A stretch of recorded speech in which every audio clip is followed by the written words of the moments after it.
Coming up on Hydrick's How-Tos, Elder Hydrick teaches us how to make New York-style cheesecake. Live from Split, Croatia, it's Hydrick's How-Tos with your host, Elder Malachi Hydrick. Today, we're going to be making New York-style cheesecake. Alright, now before we get started, we just got a couple things to do. We gotta go grab our cooking shirt, keep our ties protected. And we need to preheat our oven to 190 degrees Celsius. No fan. Alright, so while the oven's heating up, we're gonna make some of the crust.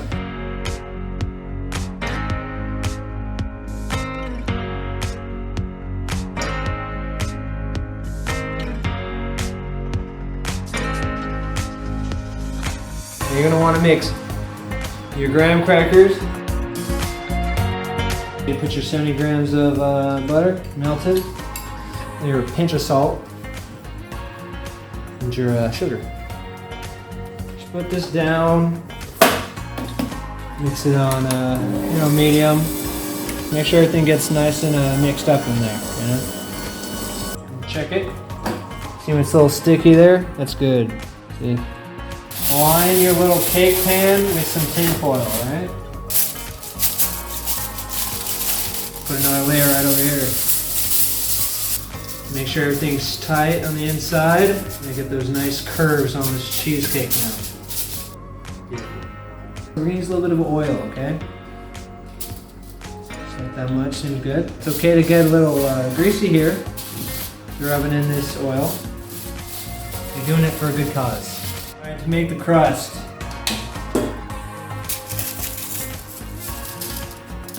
want to spread that around a little bit pretty evenly. So as we're pressing, we need a tool. Doesn't matter what, you just need something flat you can press on. So once this crust is made and patted down, we're going to put it in the oven. Sure it's at 190 degrees Celsius and the pan is in the bottom middle. Once that's baking, wait 10 minutes. Alright? So, while the crust is baking, I just want to take the time to ask a rather important question. Why do you think God allows bad things to happen to good people? I would ask that. But here's an even better question. Why does God allow people to do bad things? Just think about it while we're making this cheesecake and comment down below. We'd like to hear your thoughts. Oh, wow, you're hilarious. Oh, it's done. Set it somewhere else, let it cool. Now immediately, you're going to want to set this to 160, alright? Alright, so while we're waiting for that to cool, we're going to start on the filling.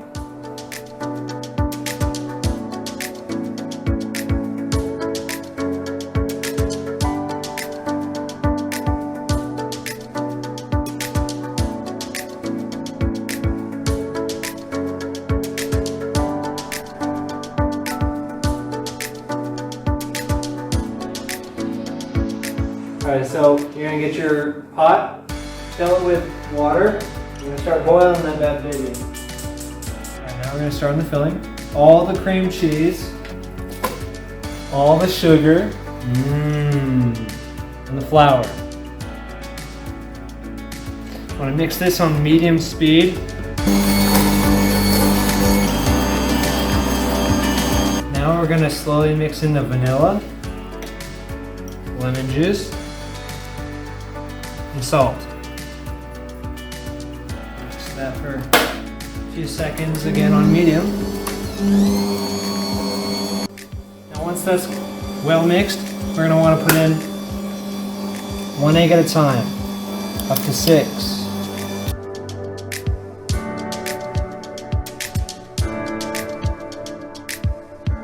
Mix in the last of the sour cream.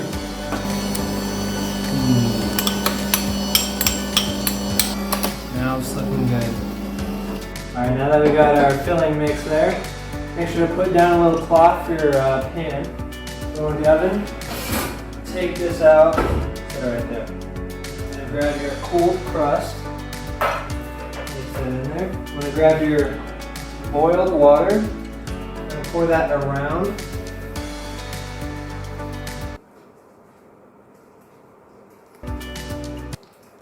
on the cheesecake like so. About an inch. We want to actually put our filling in. Ooh. Now you're going to want to grab your pen as best you can. Put that back in here. Now we're going to let that sit for about an hour and 45 minutes. Check it at hour 30. You tap it and it jiggles. It looks good. Our timer just went off, so. Ooh, that looks and smells real good.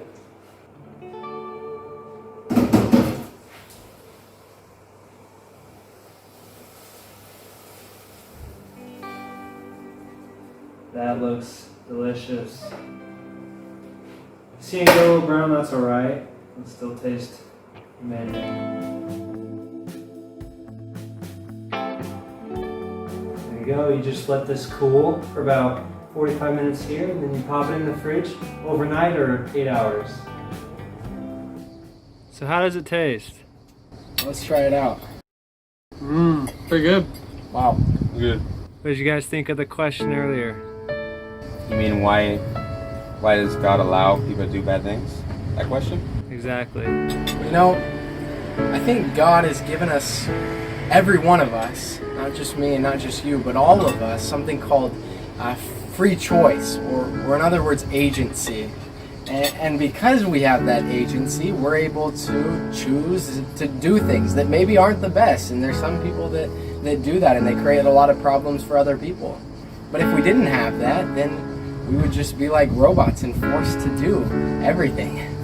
So that's what I think. I think also that with that choice, you know, we have the good and bad. That kind of adds contrast to life too, which Right. the bad is bad, but that adds room for good too, a lot of good, right? You kind of need the bad for the good. Yeah. I think the biggest thing we can learn from this is that we can't control what other people do to us, but we can control how we react.